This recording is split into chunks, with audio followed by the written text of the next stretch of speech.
Assalamualaikum warahmatullahi wabarakatuh. Kuliah Manajemen Sumber Daya Manusia kali ini membahas tentang materi pemutusan hubungan kerja. Di sini kita akan membahas tentang apa itu definisi dari pemutusan hubungan kerja, hal-hal yang berkaitan dengan Undang-Undang Ketenagakerjaan dalam hal PHK ini, maupun kewajiban dari perusahaan terhadap karyawan dalam hal pemutusan hubungan kerja. Mari kita bahas sama-sama. Pemutusan hubungan kerja.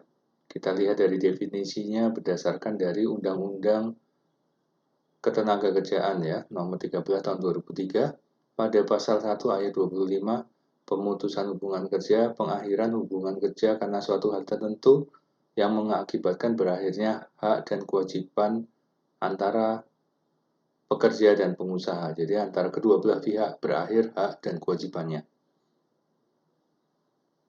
Bagi seorang karyawan ada dua hal di mana dia keluar dari perusahaannya, yaitu diberhentikan ataupun berhenti sendiri. Kalau diberhentikan lebih ke arah dari pihak manajemen atau pihak perusahaan yang mengakhirkan hubungan antara pekerja dan perusahaannya.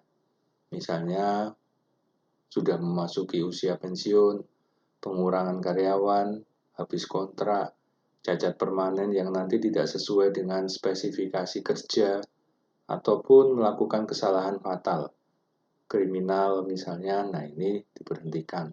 Berhenti sendiri misalnya keluar dari perusahaan karena kehendak sendiri.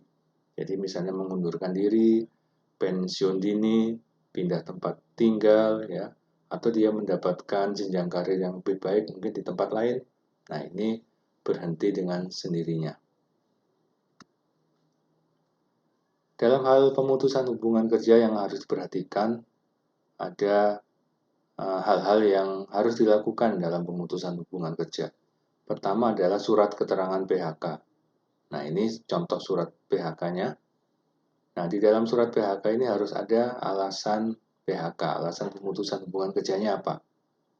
Kemudian tanggal berlakunya PHK, mulai tanggal berapa tidak ada lagi hubungan antara karyawan tersebut dengan perusahaan. Nah, ini disebutkan juga. Ini harus ada, jadi alasan, kemudian tanggal berlakunya. Setelah itu perusahaan harus membayar hak-hak karyawan sesuai dengan peraturan. Dan karyawan sendiri juga wajib membayar kewajibannya kepada perusahaan kalau misalnya ada. Misalnya tunggakan, kemudian mengembalikan uniform atau seragam dari perusahaan. Nah, ini kewajiban karyawan dalam hal pemutusan hubungan kerja. Sebelum melakukan pemutusan hubungan kerja, pihak SDM harus mempertimbangkan dampak yang ada. Karena dengan adanya PHK, terjadi kekosongan. Posisi yang ditinggalkan harus diganti dengan skill dan kualitas yang sama. Karena harus diganti, maka kita harus melakukan rekrutmen dan seleksi lagi. Nah, ini harus diperhitungkan segala urusannya, mulai dari mempersiapkan rekrutmen dan seleksi sampai hal biaya.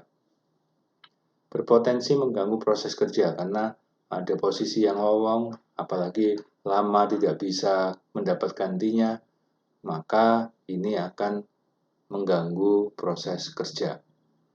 Berpotensi kebocoran rahasia, misalnya karyawan tersebut menangani hal-hal yang rahasia tentang desain produk misalnya ya, ini ada potensi akan terjadi kebocoran rahasia tersebut. Mungkin nanti akan berpindah ke kompetitor misalnya ya, atau dijual kepada pihak lain desain tersebut. Nah, ini harus dipertimbangkan sebelum melakukan pemutusan hubungan kerja. Yang lainnya, menurunkan moral karyawan yang ditinggalkan. Misalnya karyawan tersebut memiliki pengaruh atau karisma seorang pemimpin yang baik di mata anak buahnya, maka karyawan lain juga akan surut motivasi dalam bekerja. Selanjutnya adalah kehilangan tenaga profesional, ya, tenaga potensial, karena harus dicari lagi karyawan yang skill dan kemampuannya itu sama. Nah, ini harus dipertimbangkan.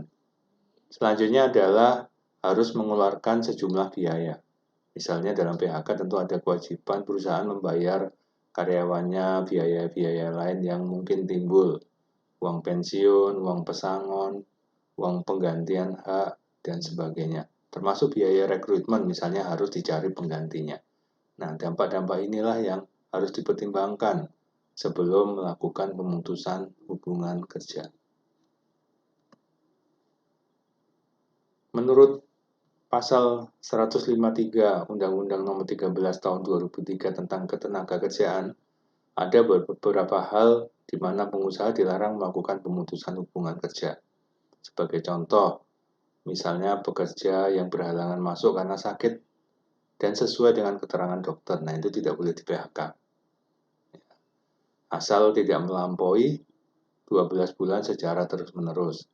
Kemudian karyawan menjalankan pekerjaan karena tidak bisa menjalankan pekerjaan karena memenuhi kewajiban negara, misalnya menjadi atlet, ya menjadi duta negara, nah ini tidak bisa di PHK.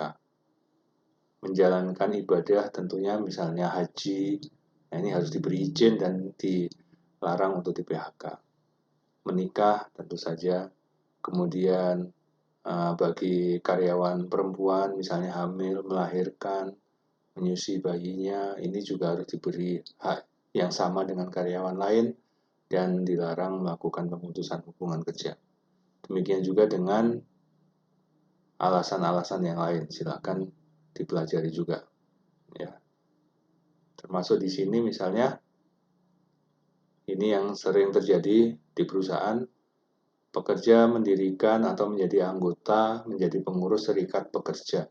Nah ini harus diberi kebebasan dalam hal menjadi anggota dari serikat pekerja. Tidak boleh ada pemutusan hubungan kerja karena alasan ini. Ini yang lain juga silakan nanti dipelajari, termasuk masalah SARA ya, agama, aliran politik, suku, warna kulit, dan sebagainya. Nah ini pengusaha dilarang melakukan PHK pada hal-hal yang kita sudah bahas tadi.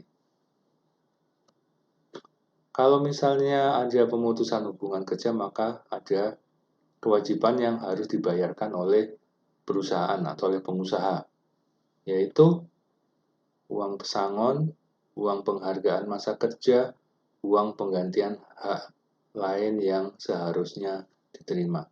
Ini sudah diatur dalam Pasal 156 Ayat 1 Undang-Undang Nomor 13 Tahun 2003 tentang Ketenagakerjaan. Dalam hal pemutusan hubungan kerja, pengusaha diwajibkan membayar uang pesangon dan atau uang penghargaan masa kerja dan uang penggantian hak yang seharusnya diterima. Jadi ada uang pesangon, uang penghargaan masa kerja, dan uang penggantian hak. Kita singkat ya, kalau misalnya uang pesangon nanti UP, uang penghargaan masa kerja nanti UPMK namanya. Nah, dalam perhitungannya di sini ada tabel kompensasi yang diterima berdasarkan dari alasan PHK. Ya, silakan dilihat tabelnya. Di sini alasan PHK, di sini kompensasi yang harus dibayarkan, di sini peraturan di Undang-Undang Ketenagakerjaan. Kita lebih fokus ke sini ya. Jadi alasan PHK misalnya mengundurkan diri tanpa tekanan, maka dia berhak atas UPH. Nah, UPH ini adalah uang penggantian hak. Tidak lulus masa percobaan, tidak mendapatkan kompensasi, selesai perjanjian kerja waktu tertentu ya, PKWT, tidak berhak atas kompensasi, kemudian melakukan pelanggaran perjanjian kerja masih dapat, yaitu 1 kali UP, uang pesangon, 1 kali uang penghargaan masa kerja, dan uang penggantian hak. Kita lihat selanjutnya banyak sekali pernikahan antar pekerja ini. Kalau misalnya diatur oleh perusahaan, tidak boleh ada pernikahan antar pekerja dalam satu perusahaan, kemudian salah satu harus di PHK, nah ini hak yang harus dibayarkan oleh perusahaan. Yang paling sering PHK massal karena perusahaan rugi atau force majeure, 1 kali uang pesangon, 1 kali uang penghargaan masa kerja, dan uang penggantian hak. Ini juga sering PHK massal karena perusahaan melakukan efisiensi, pengurangan karyawan. Ini 2 kali uang pesangon, 1 kali uang penghargaan masa kerja, dan uang penggantian hak. Ini yang paling sering kita temui di perusahaan nih. Perusahaannya rugi, kemudian harus PHK massal. Kemudian ada efisiensi, ya, pengurangan karyawan, PHK massal. Nah, ini sering kita temui.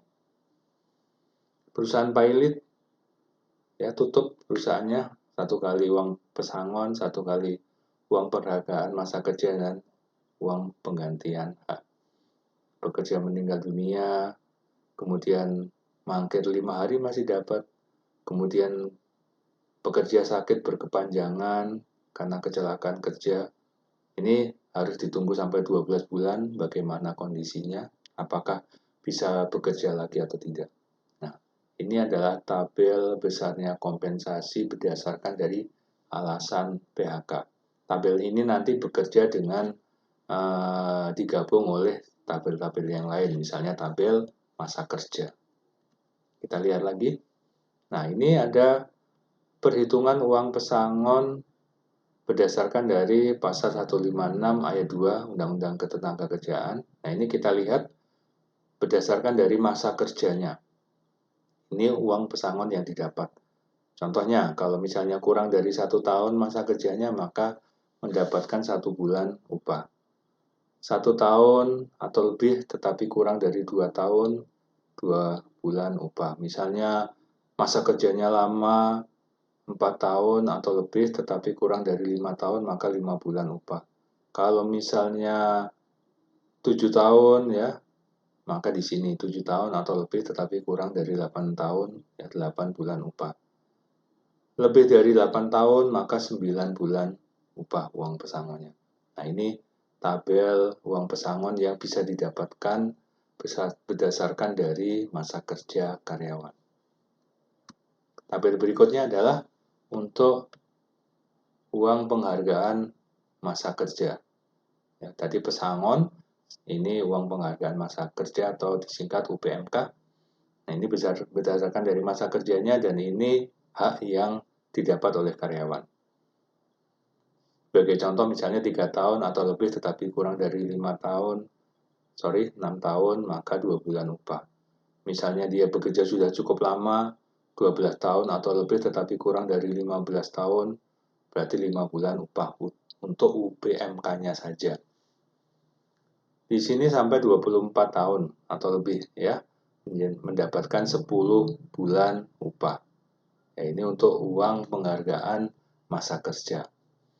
Uang penggantian hak diatur dalam pasal 156 ayat 4 Undang-Undang Nomor 13 Tahun 2003 tentang Ketenagakerjaan. Ya, di sini uang penggantian hak lebih ke arah kebijakan masing-masing perusahaan, ya. Sebagai contoh, cuti tahunan yang belum diambil dan belum gugur, biaya ongkos pulang misalnya ke tempat asal, misalnya dia rekrutmen dari luar daerah, ya. Penggantian perumahan, pengobatan, perawatan, ya, ditetapkan 15% dari uang pesangon. Ya. Kemudian hal-hal lain dalam perjanjian kerja, kalau misalnya untuk bonus, tunjangan-tunjangan yang lain, nah itu termasuk dalam uang penggantian hak. Jadi lebih ke arah kebijakan masing-masing perusahaan dalam hal uang penggantian hak. Oke, kita coba contoh kasus bagaimana cara menghitung uang pesangon atau kompensasi yang didapat bila ada pemutusan hubungan kerja. Sebagai contoh, perusahaan memutuskan melakukan PHK karena program efisiensi perusahaan. Nah, ini kita harus catat alasannya, ya. Kemudian karyawan yang di PHK adalah 3 orang supervisor, upah sekian, masa kerja sekian 2 orang, 10 tahun 1 orang, kemudian 6 orang operator, upah sekian, masa kerja 2 tahun, dan 6 tahun, ya. Ini contoh kasusnya. Nah, bagaimanakah kita menghitung uang pesangon dan uang penghargaan masa kerja dari masing-masing karyawan? Ya. Kita perhatikan masa kerjanya, jadi yang perlu diperhatikan adalah alasan PHK-nya dan masa kerjanya. Kita pada kasus ini mengabaikan uang penggantian hak, ya. Nah, kemudian misalnya harus ditotal biayanya yang harus dikeluarkan oleh perusahaan. Ya. Oke, kita lanjutkan. Nah, Pertama, yang sudah saya jelaskan tadi, kita harus melihat alasannya. PHK karena efisiensi, maka kita lihat tabel uang pesangon berdasarkan alasan PHK. PHK massal karena perusahaan melakukan efisiensi, maka 2 kali UP, 1 kali UPMK, dan UPH. Ya. Kemudian tabel yang perlu dilihat adalah tabel pesangon berdasarkan masa kerja. Jadi untuk kita nanti mencari UP-nya ini. Ya. Kita lihat tabel pesangon. Kemudian tabel uang penghargaan masa kerja, kita lihat juga untuk menghitung UPMK. Oke, sebagai contoh, 3 orang supervisor dengan upah 8 juta per bulan ya, masa kerja 5 tahun, 2 orang ya. Pertama, kita lihat uang pesangon berdasarkan alasan PHK-nya karena efisiensi, maka 2 kali UP, 1 kali UPMK ya. Nah, kemudian 5 tahun, masa kerja 5 tahun berarti masuk ke tabel pesangon berdasarkan masa kerja. Ini 5 tahun atau lebih tetapi kurang dari 6 tahun, 6 bulan upah untuk UP-nya. Sementara untuk UPMK-nya 3 tahun atau lebih tetapi kurang dari 6 tahun, karena 5 tahun ya, maka mendapatkan UPMK 2 bulan upah. Maka kompensasi yang didapat oleh supervisor yang 5 tahun ini, masa kerjanya adalah 2 UP tambah 1 UPMK, ini dari rumus ini ya. Rumus alasan PHK.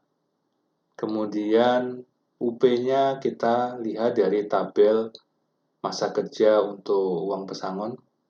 Di sini 6 bulan upah, maka UP ini kita masukkan 6 kali upah. Kemudian untuk UPMK mendapatkan 2 bulan upah, maka kita masukkan ke UPMK di sini. 2 kali upah. Jadi 2 kali 6 ditambah 1 kali 2. Ya, nanti silakan dihitung, berarti 2 kali 6 adalah 12 upah ditambah 2 upah. Ya, berarti 12 ditambah 2 sama dengan 14 kali upah. Ya. Nah, upahnya tadi berarti kan 8 juta rupiah per bulan ya, maka 14 kali 8 juta. Nah, itu cara penghitungannya. Jadi kita hitung dulu alasan dari PHK-nya. Sebagai contoh, karena efisiensi, maka ini yang harus dibayarkan. Kemudian untuk mencari masing-masing UP dan UPMK, kita melihat tabel pesangon berdasarkan masa kerja dan tabel UPMK berdasarkan masa kerja. Nah ini, 5 tahun berarti 6 bulan upah untuk UP, dan 5 tahun berarti 2 bulan upah untuk UPMK, baru kita masukkan ke rumusnya. Dari sini maka didapatkan 12 upah ditambah 2 upah, sama dengan 14 kali. Nah, ini baru untuk supervisor yang 5 tahun masa kerjanya. Nah, baru nanti kita untuk supervisor yang masa kerjanya 10 tahun, demikian juga. Sama alasan PHK-nya, yaitu efisiensi, maka 2 UP tambah 1 UPMK.